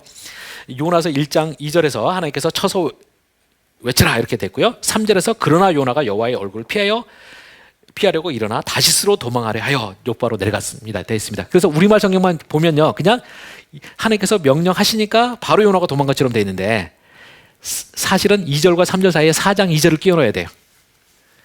뭐냐면 요나는 도망갈 때 그냥 도망간 게 아니고요, 하나님에게 신학적 논쟁을 벌였습니다. 처소위치라고 하니까 하나님 아버지 저 다 알아요. 솔직히 당신 니느웨 용서하시려고 하는 거죠? 절대 그러시면 안 됩니다라고 했는데 하나님이 용서하실 거 했더니, 그렇게 하나님에 따졌더니 하나님이 시끄럽다 가라. 그러니까 군대용으로 말하면 까라면 까라 이런 식으로 하니까 요나가 하나님 아버지 전 그 꼴은 절대 못 봅니다. 그러고 도망간 거예요. 그래서 저는 요나의 도망을 저는 뭐라고 부르고 싶냐면요, 신학적 도망이라고 부르고 싶어요. 요나는 단순히 불순종하는 사람이 아니라 신학적으로 하나님과 견해가 틀렸어요. 그래서 이제 도망가게 된 거고요. 그럼 요게 왜 이러느냐 할 때, 이거를 여러분이 요나의 도망을 이해하시면 하실 때 중요한 게 뭐냐면 선지서의 성격을 이해하셔야 되는 거죠. 선지서에 보면 하나님이 항상 화나 계시잖아요. 화나 계신 게 도대체 뭘까요? 이걸 잘 이해하셔야 됩니다. 제가 이걸 깨닫게 된 게 뭐냐면 옛날에 동물의 왕국을 보고 깨달았어요. 그 동물의 왕국에 보니까 그 사자가 있잖아요. 울부짖잖아요. 사자가 식사 전에 울부짖을까요? 식사 끝난 다음에 울부짖을까요? 식사 끝난 다음에 울부짖습니다. 사자가 이제 사냥 나갈 때는요, 사냥 나갈 때 자기가 소리 지르면서 내가 사냥한다 외치지 않아요. 그 하나님이 만드신 창조의 섭리 중에 하나가 뭐냐면요, 그 사자 갈기 멋있잖아요. 이 갈기가 말하자면 공기역학적으로 굉장히 나쁩니다. 사자 갈기가 너무 무거워갖고요, 사자가 빨리 뛰지 못해요, 수사자가. 그래서 암사자가 사냥하는 이유도 바로 수사자 갈기 때문이에요. 굉장히 뽀대는 나는데 사냥하기 되게 안 좋고요. 그 다음에 하나님이 맹수랑 초식동물 중에서 누가 더 빠르게 만들어놨는 줄 아세요? 초식동물이 빨라요. 그래서 맹수들이 사냥률이 굉장히 낮습니다. 그러니까 이 하나님이 창조 질서를 이렇게 만들어놨고요. 그래서 사자들이 사냥하러 나갈 때는 소리 지르면 자기 굶어 죽어요. 그래서 찍소리도 안 하고 몰래 숨어가지고 바람 방향까지 피해서 사냥을 하고요. 포복해가지고 매복했다가 사냥 끝난 다음에 이제 배부르면 그때 가서 이제 니들 이제 쉬어도 된다 그러고 소리 지르고 딱 자는 거예요. 이걸 이해하셔야 되고요. 그래서 사자가 소리를 지른다라는 말은 뭐냐면 이미 게임 끝난 상황, 사냥할 생각이 없다는 거예요. 이거를 이해하셔야 되고요. 그래서 선지서에서 하나님이 계속 우는 사자처럼 부르짖는다는 말씀을 쓰세요. 사자처럼 계속 부르짖으면서 너희들 잘못한다 막 하잖아요. 전부 다 뭐겠습니까? 하나님이 심판하실 생각이 없다는 뜻이에요. 심판 안 하고 싶다는 겁니다. 안 하고 싶은데 니들이 내가 아무리 그렇게 경고를 해줘도 니들이 안 바꾼다는 거죠. 그래서 하나님이 계속 하시는 거예요. 그래서 여러분 하나님께서 선지서가 구약에서 제일 길잖아요. 제일 길다는 거는 뭐냐면 다른 말로 하면 하나님이 은혜가 그만큼 많으시다는 거예요. 여러분이 이걸 잘 이해하셔야 되고요. 이걸 여러분 삶에 적용시킬 때도 뭐냐면 자꾸 하나님이 여러분의 삶에 우리가 경고 주실 때가 있잖아요. 우리 마음속에 자꾸 영적인 부담을 주지. 너 이렇게 살면 안 된다 등등 하실 때 지혜로운 사람 어떻게 하겠습니까? 빨리 파가고 돌아서는 게 좋아요. 그래서 이 요나서도 이제 바로 그래서 요나가 이제 그런 식으로 했던 거고요. 그래서 하여튼 제가 그래서 이 요나서가 보여주는 거 뭐냐? 바로 요나가 대변되는 게 뭐냐면 바로 하나님은 우리만의 하나님이라는 특권의식을 보여주는 거고요. 그래서 이 요나는 이제 하나님이 니느웨를 쳐서 외치라라는 것 속에서 이 니느웨를 구원하시려고 하셨을 때 이 이스라엘로 대변되는 이 요나는 못 참는 겁니다. 하나님의 사랑을 굳이 그들에게까지도 줘야 되느냐는 거죠. 그 나쁜 이스라엘 니느웨에게. 이게 바로 요나서가 보여주는 책이고요. 그래서 요나가 따진 게 아까 4장 2절에서 말한 것처럼 뭐냐면 요나가 말하는 하나님 어떤 분이시냐? 여호와여, 당신은 은혜롭고 자비롭고 노하기를 드디하시고 죄인이 회개하면 뜻을 돌이키사 벌하기를 원치 않으시는 분입니다라고 하는 거죠. 그래서 제가 요나서 책을 하나 쓰고 싶은데요. 책 제목은 뭐냐면 대강 이런 제목으로 할 거예요. 나를 짱나게 하는 하나님의 은혜 뭐 이런 제목으로 할 겁니다. 그래서 그걸 가지고 제가 우리 구원론과 모든 걸 제가 담아서 하나 쓰고 싶은데요. 하여튼 잘못 우리가 되면 선택된 상태를 선택의 개념으로 이해할 수가 있어요. 굉장히 많은 기독교인들, 특히 장로교인들이 이런 착각을 하고 있습니다. 근데 이 발투침머리는 학자가 말하길 뭐냐면 성경에서 진짜 말하는 선택 개념은 선택이라는 개념이고요. 이 선택은 뭐냐 할 때 목적론을 가진 선택이라는 겁니다. 선택된 상태가 아니라 하나님의 선택 행위이고요. 그럼 목적론적인 거고 이 목적론적인 구원은 뭐냐? 선택은 바로 소명과 연결되어 있어요. 하나님께서 우리를 선택하셨을 때는 뭐냐? 우리로 하여금 시키실 일이 있다는 거예요. 이 점을 이해하셔야 되는 겁니다. 그래서 하나님의 부르심은 반드시 소명이라는 거죠. 그래서 이 하나님께서 요나를 부르셨을 때도 바로 시킬 일이 있어서 부르시는 거고요. 그런 거고. 그래서 우리가 창세기에서도 우리가 하나님께서 아브라함을 부르셨을 때 왜 부르셨겠습니까, 여러분?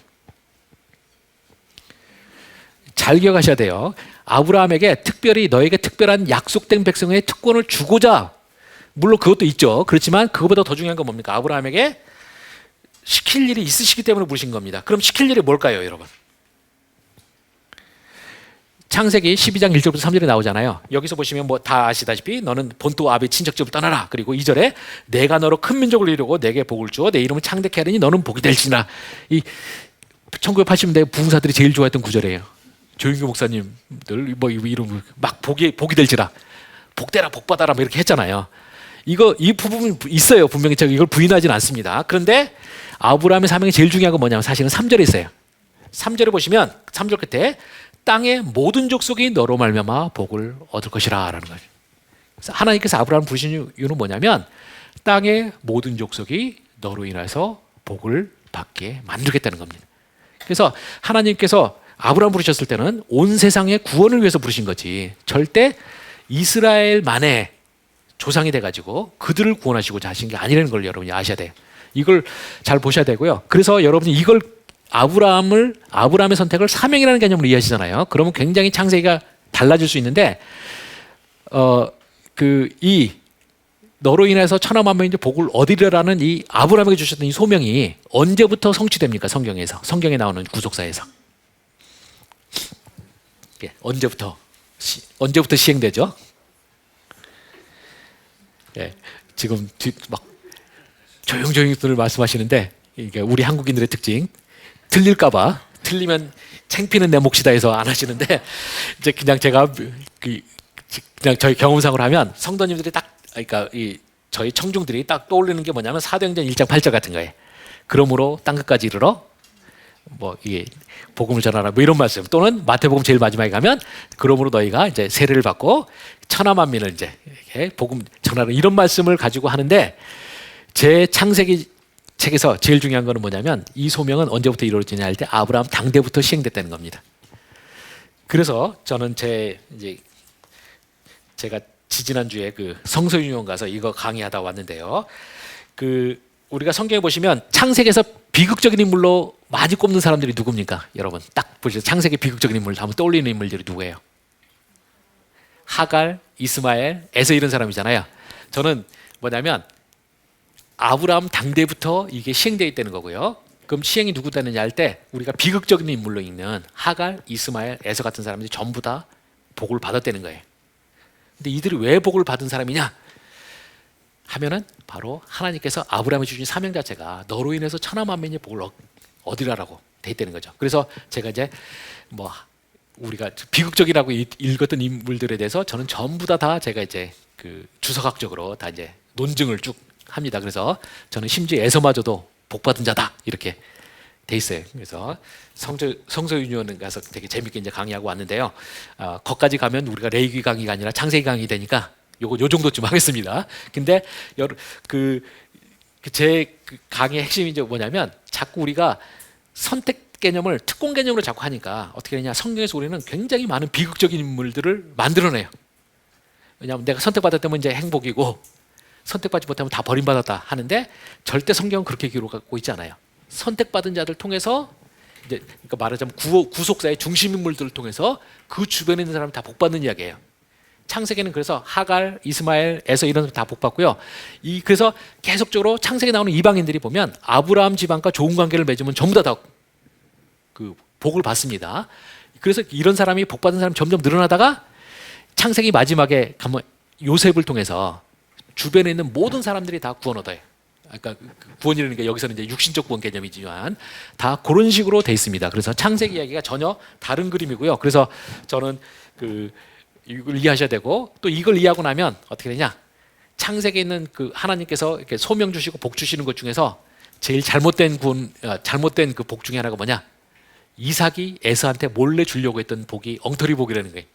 그래서 저는 정통 축복과 비정통 축복 이렇게 나눠 갖고 이야기를 합니다. 하여튼 근데 그 이야기는 나중에 기회가 되면 혹시 저를 창세기 강의 부르시면 제가 하든지 하겠고요.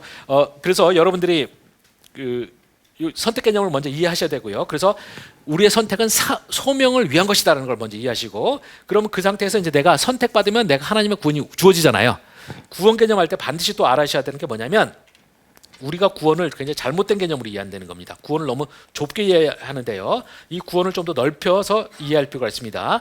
여기에 참고적으로 볼 수 있는 책은 뭐냐면 엘머 마튼스라는 분이 쓰신 하나님의 계획이라는 책이 있어요. 굉장히 좋은 책인데 제가 여러분한테 뭐 읽으라고 권하기까지는 모르겠습니다. 왜냐하면 저는 되게 쉽고 재밌는 책이라고 생각하는데 제가 이 책 권했다가 욕을 많이 먹었어요. 왜 이런 이해도 안 가는 책 소개하냐고. 그런데요, 제가 뭐 설명드리는 정도면 뭐 충분하지 않나 생각합니다. 이분이 굉장히 중요한 가르침이 뭐냐면 성경적 구원 개념이 무엇이냐 할 때 이분은 구원 개념을 네 가지로 나눴어요. 첫 번째가 구속이고요. 이 구속을 보통 우리는 구원과 동일시해 버리는데 이분은 뭐냐? 구속, 우리가 죄에서 벗어나는 거 또는 이스라엘 백성들이 노예 생활에서 벗어나는 거는 구원의 네 단계 중에서 첫 번째일 뿐이라는 겁니다. 그리고 나머지는 무엇이냐? 두 번째는 하나님과 좋은 관계를 누리는 것, 그리고 하나님을 아는 지식이 더 풍성해지는 것. 이것이 구원의 두 번째 단계. 그 다음에 세 번째가 그 하나님을 점점 알면 알수록 우리의 삶이 그러니까 영적으로 윤택해지고 행복해지고 이렇잖아요. 이게 바로 세 번째. 그 다음에 이 풍요로운 삶을 나만 누리는 것이 아니라 우리 구원 얻은 공동체가 같이 누리는 거. 요 네 가지가 합쳐지게 된다는 거죠. 그래서 이분이 성경에 이제 출애굽기 6장과 뭐 여기서부터 신약까지 쭉 중요한 본문들, 이 구원과 관련된 중요한 본문들 하면서 거기 보면 전부 다 이 네 가지 요소가 나타난다라는 것이죠. 근데 여기에서 이제 이러면서 우리의 불행이 뭐냐? 많은 기독교인들의 불행이 뭐냐면 구원을 곧 구속이라는 거 1번과만 연결시키니까 문제라는 거예요. 그러면서 이제 이분의 비유가 뭐냐면 우리의 구원은 뭐냐? 내가 아까 양자댐 이야기했잖아요. 우리는 내가 처음에 죄인 거지처럼 살다가 서울역 앞에서 홈리스로서 이렇게 있다가 어느 날 하나님께서 손을 뻗으셔서 이제 네가 나의 이 대재벌인 나의 양자로 입적하노라 이렇게 하는 거예요. 그러면 이제 거지가 이 대재벌의 저택으로 갑니다.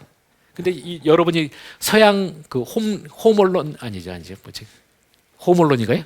크리스마스 날 그 부잣집 그런데 보시면은 대저택에 보시면 앞에 이렇게 현관 있잖아요. 이렇게 돼 있어요. 여기서 이제 옷 벗고 이제 신발 벗고 들어가잖아요. 그렇게 돼 있는데 이분이 이제 비유하는 게 뭐냐면 굉장히 많은 기독교인들은 구원을 구속이라는 개념에 국한시켜서 이해함으로써 무슨 일이 벌어지냐? 하나님께서 이제 내가 나의 이 집으로 와서 나와 함께 살자, 나의 자녀로서 살자 이렇게 하면 이 사람들이 하나님 입을 딱 들어가다가 이 현관 이것만 봐도 자기가 살았던 곳보다 훨씬 좋은 거예요. 그러니까 많은 사람들이 어떻게 반응을 보이느냐? 하나님 아버지 여기 있는 것이 좋사오니 여기에 초막 짓고 제가 여기서 살겠습니다. 그러니까 하나님이 거기는 그냥 입구야. 나한테 들어가고 나랑 더 행복하게 살자. 그래도 절대 안 들어가는 거예요. 저는 이걸로 만족합니다. 이렇게 된다는 거죠. 이게 기독교인의 불행이라는 거예요. 그래서 이제 이런 식으로 생각하는 사람들은 뭐냐? 구원을 천국행 티켓까지밖에 생각 안 해요. 그리고 그런 식으로 천국행 티켓식으로 생각하는 사람은 뭐냐면 구원을 마치 어떤 개념으로 하느냐? 마치 지하철 있잖아요. 지하철 탈 때 아슬아슬하게 늦잠 자고 일어났다가 아슬아슬하게 해갖고 막 가서 막 계단 내려가는데 막 차 들어오는 소리 들리고 막 그럴 때 미친 듯이 가서 발가락 하나라도 딱 걸쳐가지고 딱 되면 이제 문이 다시 열리잖아요. 그럼 딱 들어가요. 그럼 휴 살았다. 구원 개념을 그런 식으로 초라하게 이해하는 거예요. 하여튼 천국만 들어가면 오케이 이런 식으로 이해하게 되는데 하나님의 구원은 그런 게 아니라는 겁니다. 하나님의 구원은 내가 단순히 천국 들어가는 문제일 뿐만 아니라 내가 이 땅에서 어떤 하나님과 관련해서 어떤 삶을 사느냐 문제예요.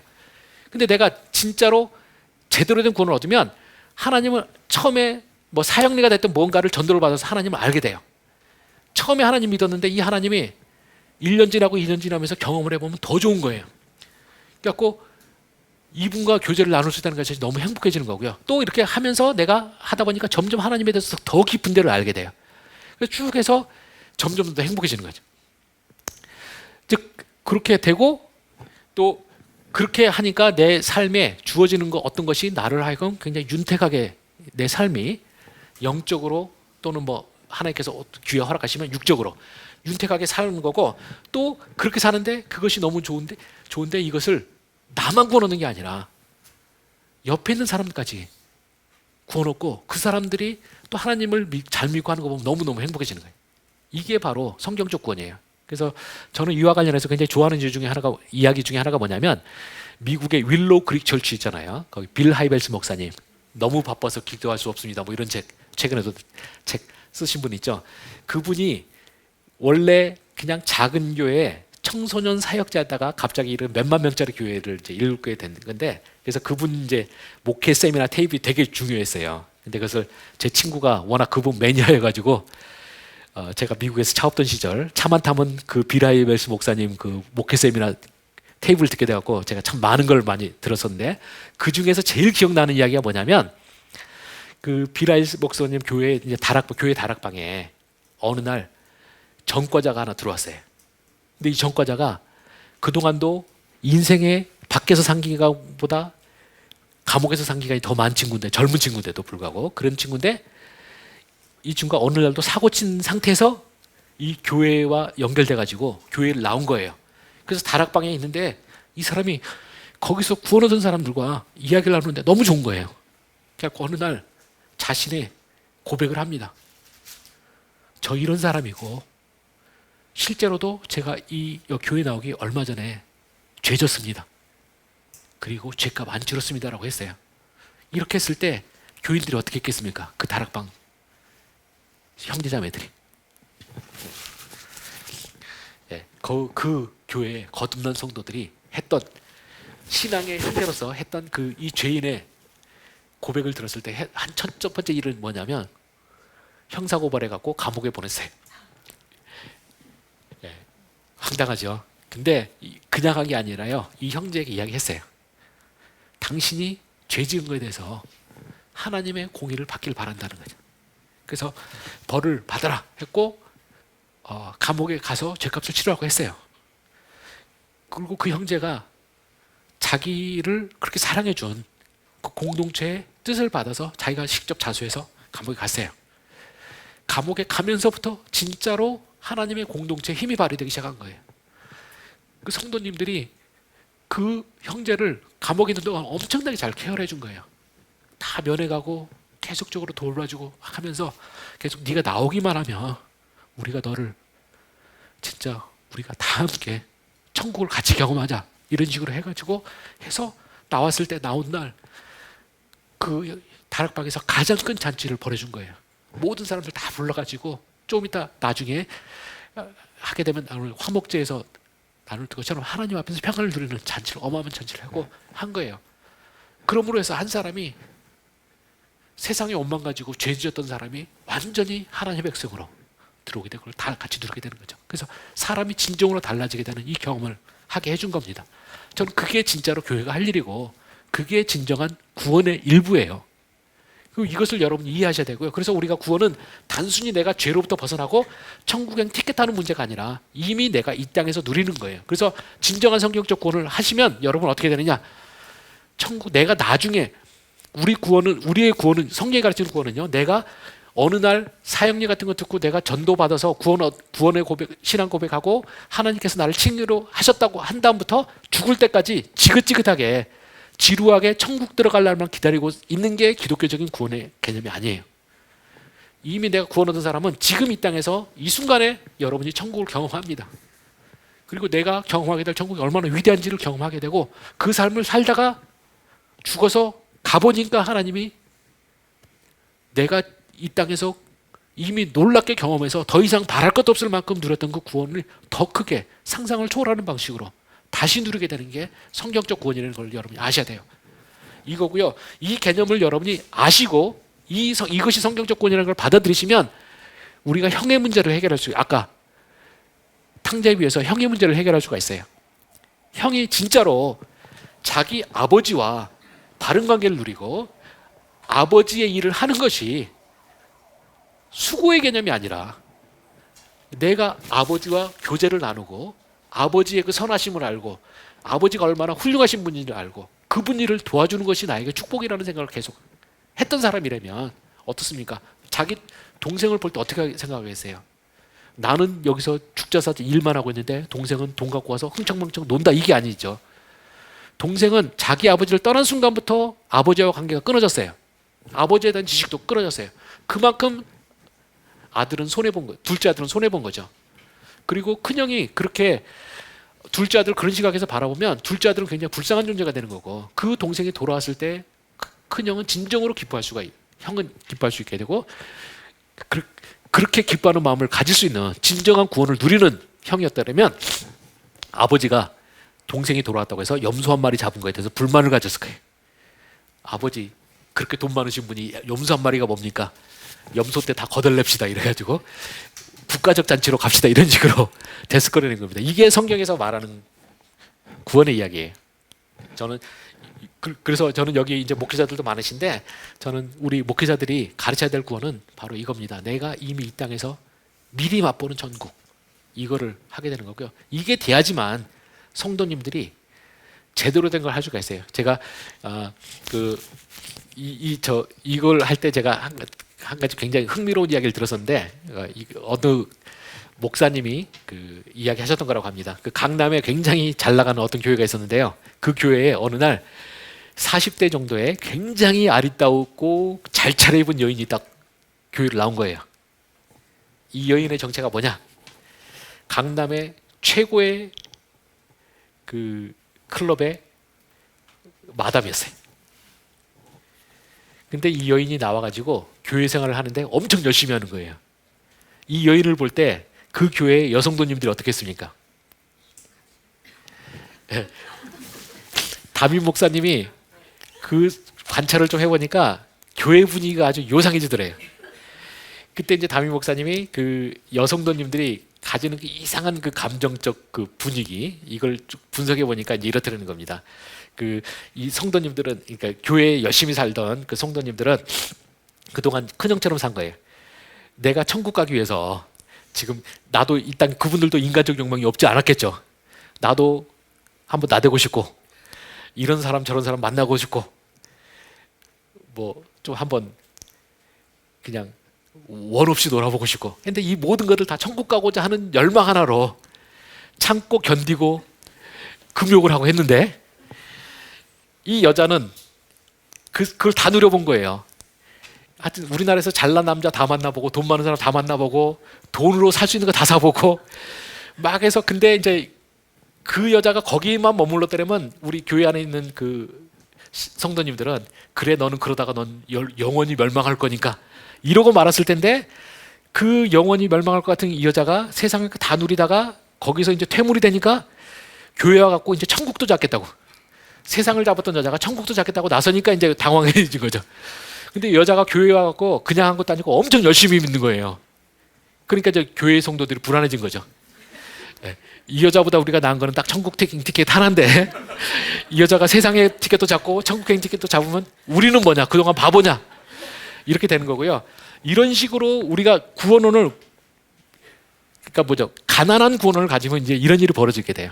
그리고 이런 가난한 구원을 가진 사람들이 가장 이상적으로 삼는 성경의 인물이 누구 계세요? 바로 아까 했던 우편에 달린 강도예요. 세상에 하고 싶은 짓 다 하고 깽판 치다가 하여튼 타이밍 잘 맞춰갖고 숨 끊어지기 직전에만 예수 믿습니다. 이러면 구원은 이게 가장 이상형이 되는 거죠. 우리 성경이 그런 초라한 구원을 가르치고 있느냐? 절대 아니라는 거예요. 이 점을 잘 생각하셔야 되고요. 그래서 저는 본인이 아까 저 말씀하셨던 것처럼 제가 구원에 가깝다고 말씀하셨던 그 우리 성도님 말씀대로 진짜로 우리가 이 땅에서 내가 정말 하나님을 위해서 내가 하나님을 믿는 것이 나의 세상의 최고 가치고 그다음에 그분을 내가 하는 그 사역 속에서 내가 누리는 그 기쁨들 있잖아요. 이런 걸 갖고 내가 채워지고 그것이 세상에 누구 뭐 우리 삼성 이재용이나 이런 사람들 누가 봐도 누구랑 비교해도 내가 부럽지 않은 삶을 살아야지. 그게 제대로 된다는 걸 여러분이 꼭 이해를 하셨으면 제가 합니다. 그래서 그걸 하고요. 본인도 느끼시고 우리 주변 사람들에게도 그걸 하셨으면 좋겠습니다.